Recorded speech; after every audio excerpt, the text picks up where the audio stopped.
เก็บเครื่องให้นะนี่เป็นลูกปืนนะสโรลิงกัมโมตัวปืนนะถ่ายเก็บเสียงต้องซองนะบ่าวสูบนะเคสองนะเก็บเครื่องให้แล้วนะนี่เป็นตัวปืนนะเก็บเสียงถ่ายลูกปืนนะ5กับเป็นลายราคาให้กับ1ตัวแถมนะสโรลิงกัมโมต้องซองนะนี่เป็นขากล้องนี่เป็นบักสูบนะครบแล้วได้มาแล้ว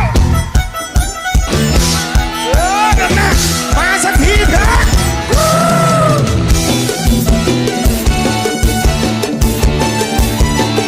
มาแล้วทาติโก้เด้อทาติโก้นะกองสูบกองซองสุดอย่างเอาลิงโม่อยู่ในลูกปืนกำหนึ่งเขียนส่งให้เลยเดี๋ยวแพ็คเครื่องให้เลยเด้อนะกองสูบเนาะลูกปืนกำหนึ่งกองสูบเนาะสุดอย่างเอาลิงแล้วก็อันนี้เป็นไถ่อัดเสียงนะอันนี้เป็นสุดยิงนะกองซองเด้อกองซองนี่กับสีขาวเป็นขาจับกล้องนะทาติโก้นี่เนาะแบบนี้เลยนะเกี่ยมเครื่องเลยเด้อนี่เด้อนี่กล้องนะกล้องซองนะอันนี้สุดยิงนะทางกันใส่แล้วนะค่อยเติมลมเข้านิดนึงนะเด้อบ่ลมบ่เอาเด้อตัวกับเขานี่เป็นเนี่ยขาจับกล้องนะอัดเสียงนะโม่สุดอย่างว่าเล่งอยู่ไหนนี่ลูกสองครับให้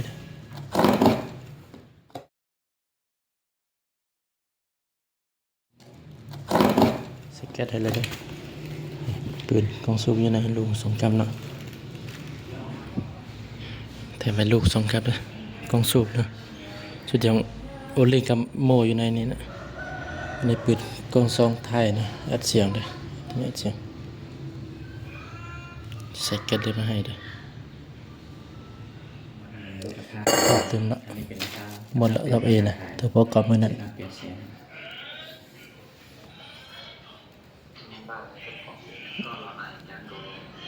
ว่าของตัวนี้เหรอวัดจ้าในโยถังอลูเนี่ยวัดจ้าถังอลูตัดเสียงได้ในเทียบสิบปืนของสู้อย่างของสู้แล้วว่าเรากลับมาถึงเทียบแล้วนะสุดอย่างโอลิงสุดอย่างโอลิงเนี่ยนะเอาลงบาทเนี่ยสุดอย่างโอลิงเนี่ยเหรอไม่ใช่เอาลูกกองอย่าเอาลูกเป็ดนะมาเอาลูกนะบ้านเราเด็กก็พอที่ตอนนี้มาใส่เนี่ยเหยียดรัดตือตัวที่เหยียดรัดตือจะได้มาดิชิไฟเนสเลยอินบาสารันก็สิชิท่องก็สิเอ็มซีเนี่ยตัวนี้นะไม่เลยนะตอนประกอบใส่แล้วก็ลงติ๊กต็อกเนี่ยถึงบล็อกตลอดเปิดว่าราคานี่ได้อย่างเด่นนี่ครบสุดเลยนะกองสูบโม่สุดอย่างโอลิงนะครับโม่เลยนะแบบนี้เลยนะราคานี่นะบทท่านประกอบนะถ้าท่านใดสนใจสามารถ ติดต่อได้นะตัวประกอบแล้วก็มีนะแต่ว่าเอาลงติ๊กต็อกไม่ได้นะถือบล็อกตลอดนะก็เลยถ่ายเป็นแบบนี้เลย